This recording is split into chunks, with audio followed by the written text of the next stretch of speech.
الحمد لله نحمده ونستعينه ونستغفره ونؤمن به ونتوكل عليه ونعوذ بالله من شرور أنفسنا ومن سيئات أعمالنا من يهده الله فلا مضل له ومن يضلل فلا هادي له ونشهد أن لا إله إلا الله وأشهد أن محمدا عبده ورسوله أرسله بالحق بشيرا ونظيرا وداعيا إلى الله بإذنه وسراجا منيرا أما بعد فإن خير الحديث كتاب الله وخير الهدي هدي محمد صلى الله عليه وسلم وشر الأمور محدثاتها وكل محدثة بدعة وكل بدعة ضلالة وكل ضلالة في النار فأعوذ بالله من الشيطان الرجيم بسم الله الرحمن الرحيم يا أيها الذين آمنوا اتقوا الله حق تقاته ولا تموتن إلا وأنتم مسلمون يا أيها الناس اتقوا ربكم الذي خلقكم من نفس واحدة وخلق منها زوجها وبث منهما رجالا كثيرا ونساء واتقوا الله الذي تساءلون به والأرحام إن الله كان عليكم رقيبا يا أيها الذين آمنوا اتقوا الله وقولوا قولا سديدا يصلح لكم أعمالكم ويغفر لكم ذنوبكم ومن يطع الله ورسوله فقد فاز فوزا عظيما وقال تبارك وتعالى في موضع آخر اتل ما أوحي إليك من الكتاب وأقيم الصلاة إن الصلاة تنهى عن الفحشاء والمنكر ولذكر الله أكبر والله يعلم ما تصنعون۔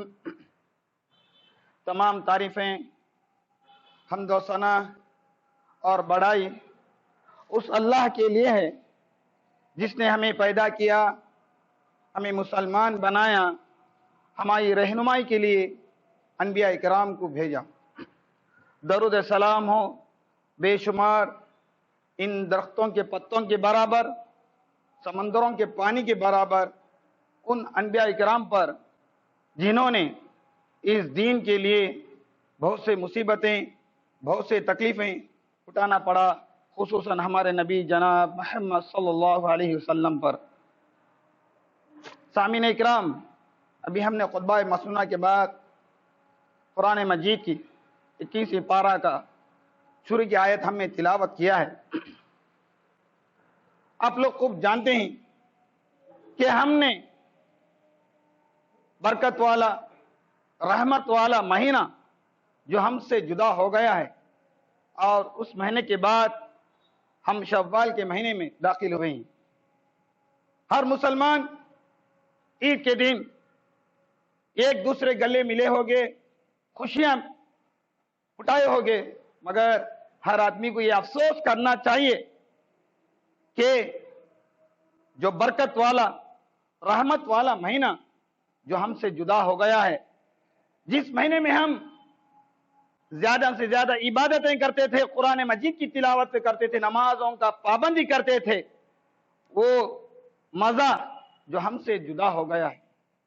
اور ایک بات کی افسوس بھی یہ ہونا چاہیے کہ جو نوجوان اس مہینے میں جو عبادتوں میں خرید تھے، وہ لوگ بھی اس عبادتوں سے دور ہو جائیں گے، افسوس ہونا چاہیے۔ اگر ہم لوگ یہ سوچتے ہوں گے کہ رمضان کا مہینہ ہم نے اتنے نیکیاں کما لی، نمازوں کی پابندی کر لے، تو ہم رمضان کے مہینے میں جو روزہ رکھا ہے، جو خیرات کیے، جو قرآن مجید کی تلاوت کی، تو اللہ تبارک و تعالی اس کا ثواب ہمیں پورا دے دیا۔ یہ نہیں کہ اللہ تبارک و تعالی قرآن مجید میں فرماتا ہے لعلکم تتقون کہ روزے اللہ نے تمہارے پر کیوں فرض کیا ہے؟ کیونکہ تمہارے اندر اللہ کا ڈر اور خوف پیدا ہو جانا چاہیے.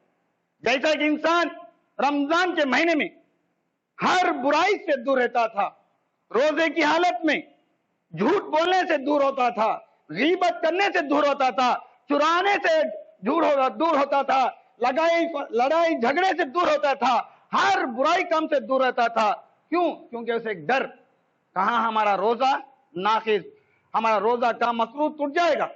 جیسا انسان رمضان کی حالت میں یہ شدت کی گرمی میں اتنا پانی کی پیاس ہوتی تھی، مگر پانی کی پیاس کو کیا کرتا تھا؟ صبر کرتا تھا، اپنے نفس کو کنٹرول کرتا تھا، بھوک کو کنٹرول کرتا تھا. اگر وہ چاہتا تو ایک گلاس پانی چھپ کے یا کہیں دور جا کر پی لے سکتا، دنیا کے کوئی لوگ بھی نہیں دیکھیں گے، ہم پی سکتے ہیں تو پی سکتا ہے، مگر نہیں پیا. کیونکہ اسے خوف تھا کہ اللہ تبارک و تعالیٰ ہمیں دیکھ لے گا، ہمارا روزہ بیکار ہو جائے. یہی اللہ تبارک و تعالیٰ ہم سے چاہتا ہے. جیسے تم رمضان کے مہینے میں ہر برائی کرنے سے ڈرتے تھے، جھوٹ بولنے سے ڈرتے تھے، اگر نماز ہم سے چھٹ جائے گی تو ہمارا روزہ بیکار ہو جائے گا ڈرتے تھے، تو یہ صرف رمضان کے مہینے میں نہیں بلکہ اللہ نے ہمیں رمضان کا مہینہ، یہ ایک مہینہ اللہ نے ٹریننگ کیا، اتنا ٹریننگ کیا کہ وہ عادتیں جو ہمارے اندر پائی گئی ہے وہ عادتیں ہمارے اندر باقی 11 مہینے میں رہنا. تبھی ہمیں جو رمضان میں ہم نے محنت کیا، جو رمضان میں ہم نے قیام کیا، جو رمضان میں ہم نے گر کر اللہ سے دعائیں کیے، جو رمضان میں ہم نے قرآن مجید کی تلاوت کی، اس کا ثواب اللہ ہمیں تبھی دے گا. یہ نہیں کہ انسان یہ نہ سوچے کہ ہماری ذمہ داری ختم، ہم نمازیں پڑھ لیں رمضان میں، اب پھر ہم اپنے عادتوں میں جا کر لگ جائیں گے، بے نمازی ہو جائیں گے، قرآن سے دور ہو جائیں گے. اگر کوئی انسان سوچتا ہے تو اس کا روزہ جو بھی اس نے محنت کیا پورا بیکار ہو جائے گا. انسان یہ سوچتا ہے کہ ہم جیسا دنیا میں انسان کو دھوکہ دیتے ہیں ویسے ہی دھوکہ اللہ کو بھی دے. رمضان کا مہینہ آتا ہے تو عبادتوں میں آگے بڑھ جاتا ہے، جب رمضان چلے جاتا ہے تو عبادتوں سے بھی دور ہو جاتا ہے.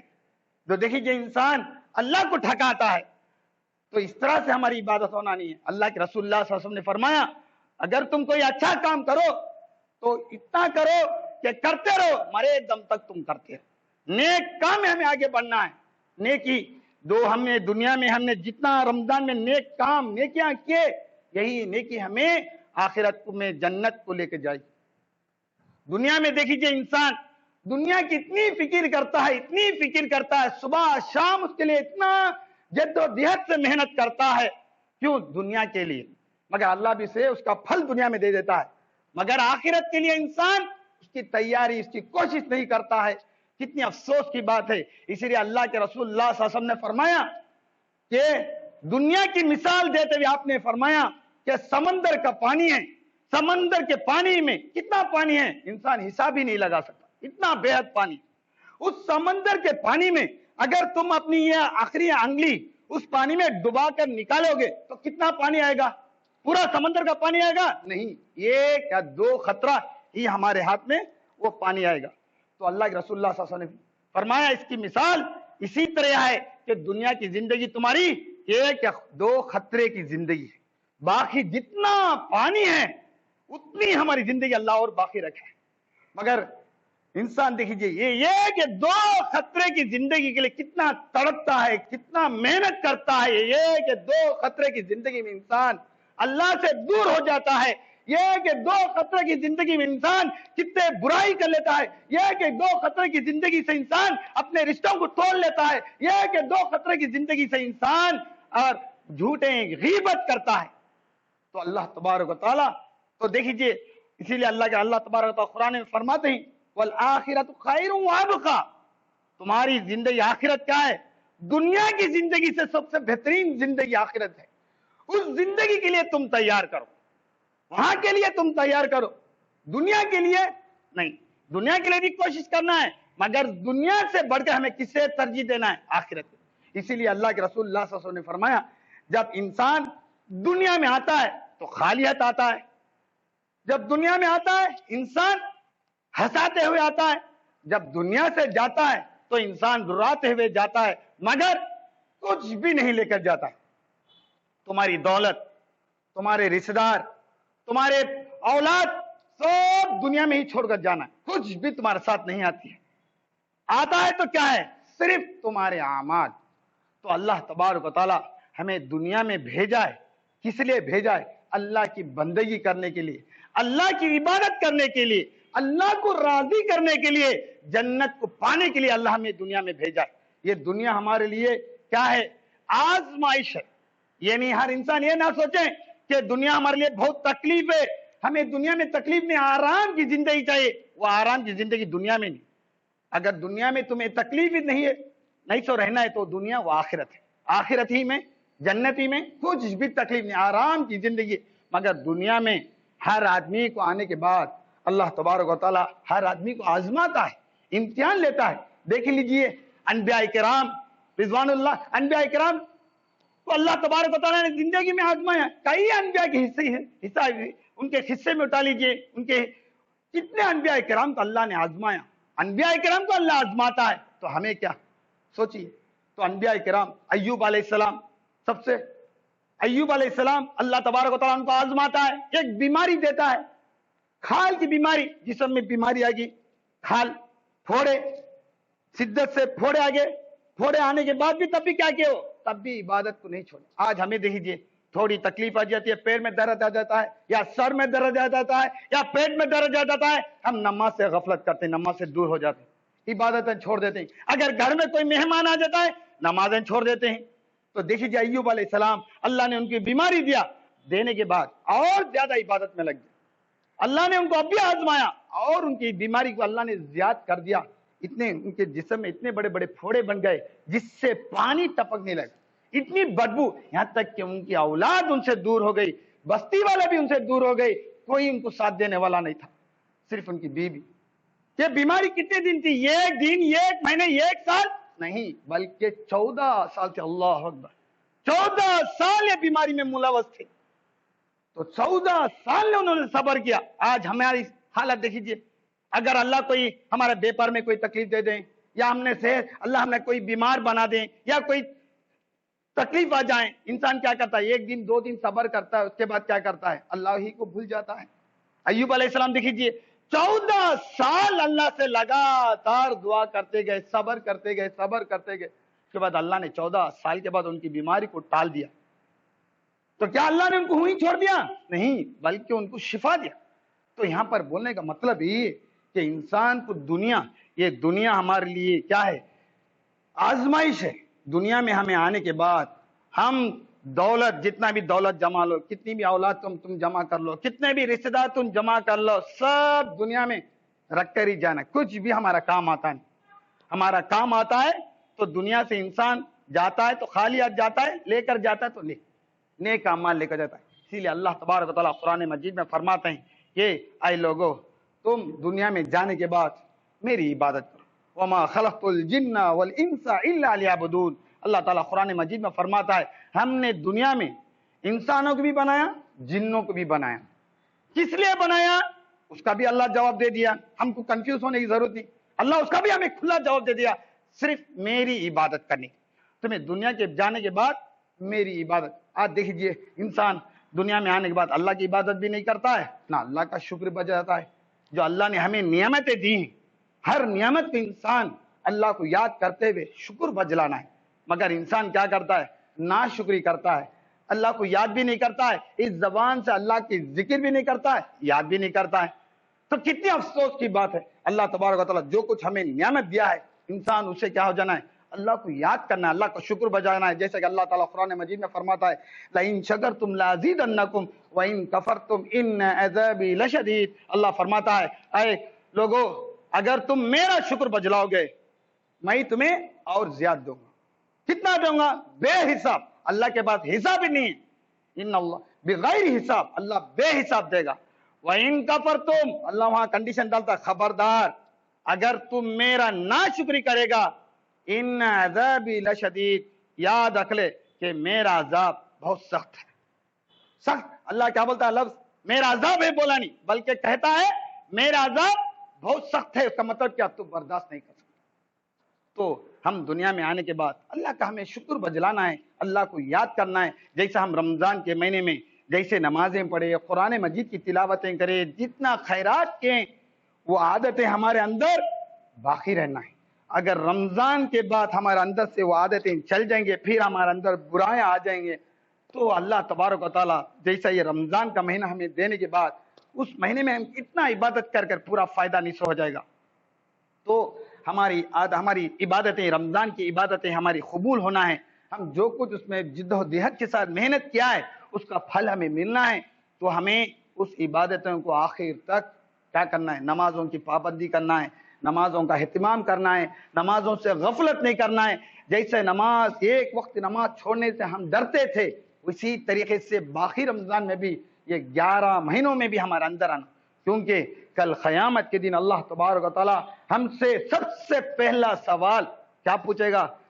تمہاری دولت کے بارے میں نہیں پوچھے گا، تمہاری عمر کے بارے میں نہیں پوچھے گا، تمہارے اولاد کے بارے میں نہیں پوچھے گا، تمہارے رشتہ داروں کے بارے میں نہیں پوچھے گا، بلکہ اللہ تبارک و تعالیٰ تم سے سب سے پہلا سوال یہ کرے گا، کیا تم نے نماز پڑھا؟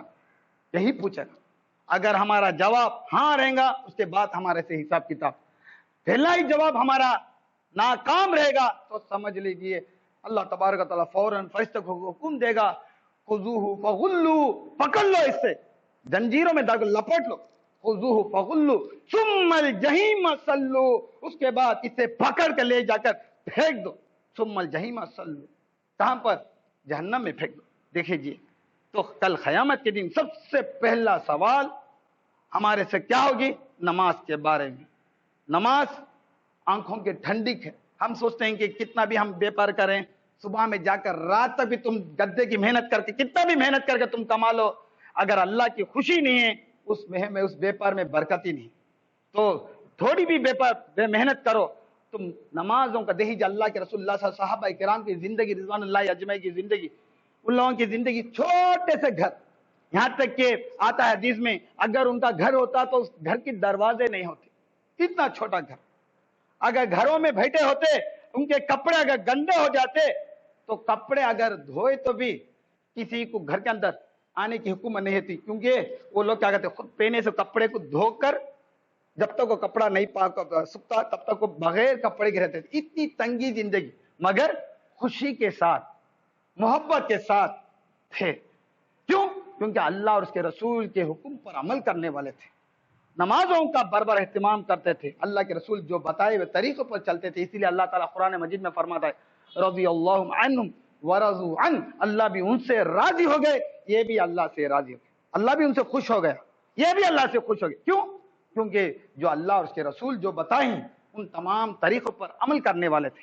تو آج ہمارا حال دیکھیے، آج ہم صرف دنیا کی فکر کرتے ہیں۔ تھوڑی دیکھیے سورج کتنا دور ہے، اس سورج کی اتنی دوری رہنے کے باوجود، یہ فینوں کے بیچ میں بیٹھنے کے باوجود بھی ہم اس سورج کی گرمی نہیں ساتھ، پسینہ ٹپکتا ہے۔ تو سوچئے کل ہمارا حال، اگر اللہ تبارک و تعالیٰ ہم گنہگار بن جائیں گے، اللہ بچائیں، تو ہمارا حال کیا ہوگا؟ اس عذاب جہنم میں عذاب ڈال دے گا تو کیسا ہوگا؟ تو جنتی اور جہنمی جنت میں رہیں گے، جہنمی جہنم میں رہیں گے۔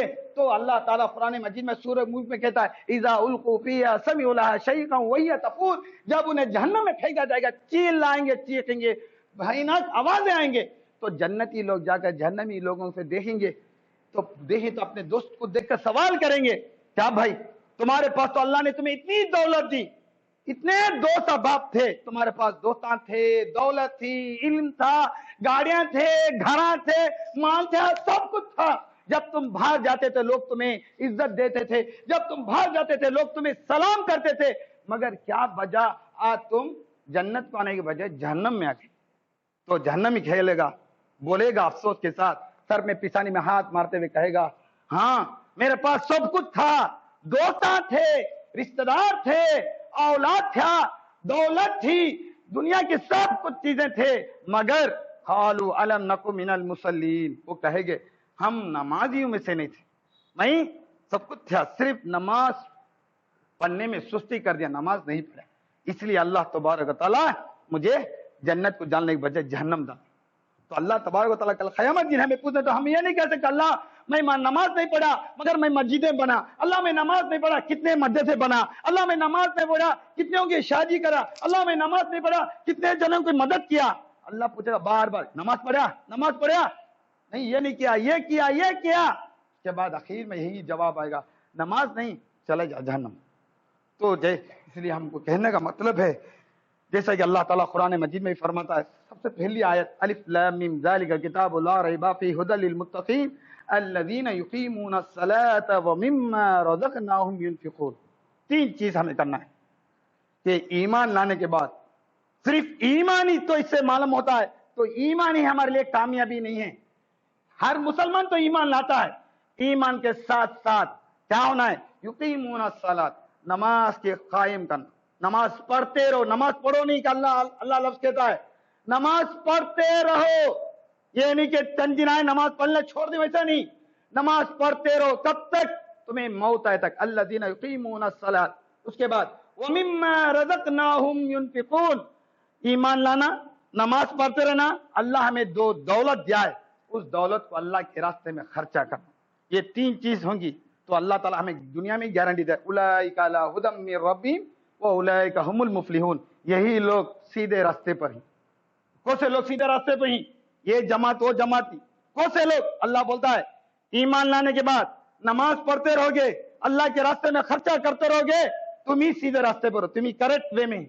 اولئک علی ھدی من ربہم واولئک ھم المفلحون، یہی لوگ کامیاب ہونے والے ہیں۔ کامیاب کا مطلب کیا؟ یہی لوگ جنت کے حقدار ہیں۔ تو دیکھیے، تو جنت کو جانا ہے تو ایمان ہی صرف کافی نہیں، مسلمان ہو گئے تو بس نہیں، تو پہن پہن لے، داڑیاں رکھ لے، میں بھی مسلمان یہ بولتے رہنا دنیا میں۔ ایمان کے بعد کیا ہونا ہے؟ نماز پڑھتے رہنا، چاہے انہیں مالدار بھی ہو جاؤ غریب بھی ہو۔ اسی لیے دیکھو جب نماز پڑھی جاتی ہے سب کھڑتے ہیں، سب ایک ساتھ ایک ہی ایک صف میں کھڑتا ہے، اس میں ان پڑھ بھی آ جاتا ہے، غریب بھی آ جاتا ہے، مالدار بھی آ جاتا ہے، پیسہ فقیر بھی آ جاتا ہے، سب کھڑتے ہیں اللہ کے نزدیک، سب برابر۔ جیسا یہاں پر صف میں کھڑیں گے، یہی سب قیامت کے دن حشر کے میدان میں بھی ایسے ہی اپنے لوگ صف میں کھڑے ہوں گے۔ تو اللہ تبارک و تعالی حشر کے دن ہمیں سوال کرنے والا سوال، سب سے پہلا سوال یاد رکھ لیجیے نماز کے بارے میں۔ تو ہمیں دنیا میں آئے ہیں تو صرف اللہ کو راضی کرنے کے لیے نمازوں کا اہتمام کیجیے، کہیں بھی چلے جائیے نماز ہرگز مت چھوڑیے، نماز کا اہتمام کر لیجیے۔ دیکھیے آپ کی زندگی اللہ تبارک و تعالی جتنی بھی مشکلات ہو، جتنی بھی تکلیف ہو، اللہ آپ کی تکلیفوں کو آسان کر دے گا، جیسا اللہ قرآن مجید میں فرماتا ہے یا ایھا الذین آمنوا استعینوا بالصبر والصلاۃ، اے ایمان والو، اے ایمان والو، اللہ پیار سے کہتا اے ایمان والو، استعینوا، تم صبر کرو، بالصبر، جب تمہیں تکلیف آ جائے تم صبر کرو۔ کیسے صبر کرو؟ بالصبر والصلاۃ، نماز کے ذریعے سے۔ جب تم نے پریشان، کوئی سیڈ نیوز، کوئی بری خبر سننے، غم کو، دل کو تکلیف ہوتی ہے، دل میں پریشانی ہے، گھر کی تکلیف ہے، پریشانی ہے، فوراً تم کیا کرو؟ 2 رکعت وضو کر کے 2 رکعت نماز۔ اللہ کے رسول اللہ صلی اللہ علیہ وسلم جب بھی کوئی مشکل ہو جاتے، کوئی تکلیف آ جاتی، آپ پریشان ہو جاتے، دل کو آپ کو سکون نہیں رہتا، فوراً آپ بلال کو تلاش کرتے، بلال کہاں ہیں، آؤ، اذان دو، اقامت دو، مجھے دل کو سکون پہنچاؤ۔ اس کا مطلب کیا؟ اذان دو، اقامت دو، میں 2 رکعت نماز پڑھنا چاہتا ہوں۔ تو آپ جو بھی تکلیف دل میں، دنیا میں جو بھی تکلیفیں پریشانی آ جاتے، آپ گھبرے نہیں ہو جاتے، کیا کرتے تھے؟ 2 رکعت نماز، جنگ کو جاتے بھی 2 رکعت، ہر کام جو بھی ہوتی ہے آپ نماز پڑھ کر ہی کام کرتے ہیں۔ اللہ تعالیٰ آپ کی مشکلات کو نماز کے ذریعے سے آسان کر دیتا۔ آج ہم لوگ کیا کرتے ہیں؟ کوئی تکلیف، کوئی پریشانی آ جاتی ہے، اللہ کو یاد نہیں کرتا، فوراً اپنے دوست کو بولتا ہے مجھے ایسی مشکل آ گئی ہے، میری ایسی پریشانی ہوگی، کیا کرنا بولو، وہ کیا بولے گا؟ صبر کر۔ پھر دوسرے دوست، تیسرے دوست، 4-5 جنے کے بولنے کے بعد، اس کے بعد دل کو تسلی نہیں آنے کے بعد، اس کے بعد آتا ہے اللہ کے دربار میں، اخیر میں آتا ہے اللہ کے دربار میں۔ یہاں قرآن میں اللہ کہتا ہے سب سے پہلے تو میرے دربار میں آ، تکلیف دینے والا، تکلیف کی مشکلات کو آسان کرنے والا، مشکلات کو دور کرنے والا اللہ ہی۔ تو جو بھی تکلیف، پریشانی ہو، بیمار ہو، یا جو بھی دنیا میں ہو جاؤ، تو تمہیں کیا کرنا ہے؟ سب سے پہلے 2 رکعت نماز پڑھو۔ تو نماز، اسی لیے اللہ کے رسول اللہ صلی اللہ علیہ وسلم فرمایا آنکھوں کی ٹھنڈک، نماز آنکھوں کی ٹھنڈک۔ آنکھوں کی ٹھنڈک کیا؟ جب تم نماز پڑھو گے تمہاری زندگی بھی اللہ اچھی ٹھنڈی بنا دے، آرام کی زندگی بنا دے، ہر مشکلات، ہر تکلیف دور کرنے والا نماز۔ تو نماز کبھی بھی ہم نہیں چھوڑنا ہے، نماز کا ہمیں اہتمام کرنا ہے۔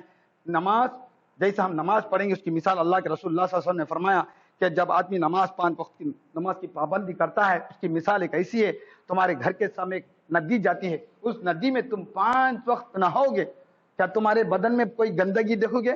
صحابہ نے پوچھا اللہ کے رسول، ایک انسان جب 5 وقت نہائے گا تو اس کے بدن میں کیسا گندگی محسوس ہوگی؟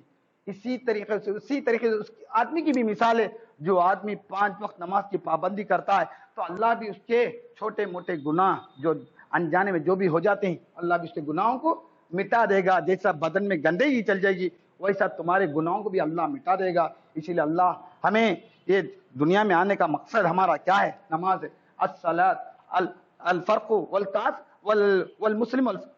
والمسلم والکافر کے درمیان فرق کرنے والی چیز نماز ہے۔ مسلمان اور کافر کے درمیان دنیا میں کوئی چیز نہیں ہے۔ اللہ ہمیں بھی 2 ہاتھ دیا ہے، ان کو بھی 2 ہاتھ دیا ہے، ہمیں بھی زبان دیا، ان کو بھی زبان دیا ہے، سب کچھ ہے، مگر فرق کیا ہے؟ ہم اللہ کے سامنے جھکتے ہیں، وہ نہیں جھکتے۔ تو نماز دیکھیے توحید بتاتی ہے، انسان پوری طریقے سے اللہ کے سامنے جھک جاتا ہے، رکوع میں سے لے کر سجدہ سے لے کر اللہ کے سامنے، جو اللہ دنیا میں تیرے سوا کوئی میرا نہیں ہے، دنیا میں تیرے سوا میری مدد کرنے والا کوئی نہیں، اے اللہ میں صرف دنیا میں عبادت کروں گا تو صرف تیری عبادت کروں گا۔ ہر نماز میں انسان کہتا ہے ایاک نعبد و ایاک نستعین، اے اللہ ہم تجھی سے مدد طلب کریں گے اور تیری عبادت کریں گے، تجھی سے ہم مدد طلب کریں گے۔ جیسے انسان نماز میں کہتا ہے ویسا ہی اپنی زندگی میں عمل کرنا ہے۔ بس اللہ سے دعا ہے کہ اللہ تبارک و تعالیٰ جیسا ہم رمضانوں میں نمازوں کا اہتمام، نیک کام کرتے تھے، قرآن مجید کی تلاوت اور خیرات کرتے تھے، اللہ تبارک و تعالیٰ ہمیں ان رمضان کے بعد بھی ہمیں نماز پڑھنے کا اللہ تبارک و تعالیٰ پابندی بنائے۔ اللہ تبارک و تعالیٰ ہم جو کچھ رمضان کے مہینے میں ہم نے عبادت کیا ہے اللہ تبارک و تعالیٰ ہماری عبادتوں کو قبول فرمائے۔ ہم رمضان کے مہینے میں جو کچھ قرآن مجید کی تلاوت کی ہیں اللہ تبارک و تعالیٰ اس کا ایک ایک الفاظ، ایک ایک حرف کو ہمیں اس کا ثواب عطا فرمائے۔ اے اللہ جو بھی مسلمان تکلیف ہیں اے اللہ ان مسلمانوں کی تکلیفوں کو دور عطا فرما۔ اے اللہ جو بھی مسلمان پریشانی اے اللہ ان تمام مسلمانوں کی پریشانی کو دور عطا فرما۔ اے اللہ جو بھی مسلمان بیماری اے اللہ ان مسلمانوں کو بیماری سے شفاء معجل عطا فرما۔ اے اللہ جو بھی مسلمان قرضداری اے اللہ ان تمام مسلمانوں کی قرضداری کو دور عطا فرما۔ اے اللہ ہم تمام مسلمانوں کو آپس میں ملاپ سے محبت سے رہنے کی توفیق نصیب فرما۔ اے اللہ ہم تمام مسلمانوں کو دنیا کی تمام برائیوں سے، دنیا کی تمام بیماریوں سے ہمیں محفوظ عطا فرما۔ اے اللہ ہمیں قرآن و حدیث پر عمل کرنے والا بنا۔ اے اللہ ہمیں جو اللہ کے رسول اللہ صلی اللہ علیہ وسلم جو طریقہ بتائیں ان طریقوں پر ہمیں چلنے کی توفیق عطا فرما۔ اے اللہ ہمارے گھروں میں برکت عطا فرما۔ اے اللہ ہمیں صحت دے، اے اللہ ہمیں تندرستی دے، اے اللہ ہمیں طاقت دے، اے اللہ ہمیں قرآن اور دین کو سمجھنے کی توفیق نصیب فرما۔ اے اللہ ہمیں دنیا کی تمام بیماریوں سے محفوظ عطا فرما۔ ربنا ظلمنا انفسنا وان لم تغفر لنا وترحمنا لنكونن من الخاسرين ربنا اننا سمعنا مناديا ينادي للايمان ان امنوا بربكم فآمنا ربنا اصرف عنا عذاب جهنم ان عذابها كان غراما انها ساءت مستقرا ومقاما اللهم اني اسالك الهدى والتقى والعفاف والغنى اللهم إني أسألك علما نافعا ورزقا طيبا وعملا صالحا اللهم إني أسألك الجنة الفردوس اللهم أعز الإسلام والمسلمين اللهم أعز الإسلام والمسلمين وأذل الشرك عن المشركين ربنا تقبل منا إنك أنت السميع العليم وتب علينا إنك أنت التواب الرحيم وصلى الله على النبي